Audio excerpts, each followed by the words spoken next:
उसने तो मेहमत को ये तक बताया था कि अपनी बेटी की खातिर उसने बैंक में लोन की दरखास्त भी ना ली थी। खैर, मुझसे झूठ बोलने की जरूरत नहीं है, अपना काम करो बस। तुम यहाँ काम करने आई हो नसरीन, मुझसे सवाल करने की जरूरत नहीं है। जल्दी से सामान उठाओ और चलो मेरे साथ।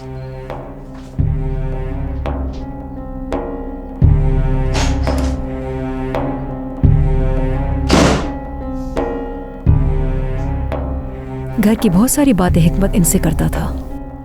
खुदा गारत करे इसे।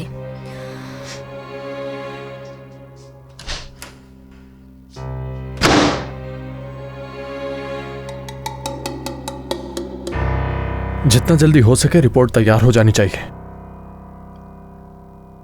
देखो, हमें वो रिपोर्ट्स लेकर इंश्योरेंस कंपनी को मिलना है जल्द से जल्द। अच्छा ठीक है, जैसा भी हो मुझे खबर करो।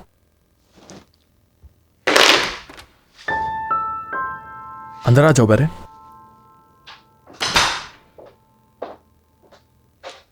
अभी थोड़ी देर पहले क्या हो गया था तुम्हें? क्या वो दोस्त नहीं है तुम्हारा? ऐसा क्यों किया?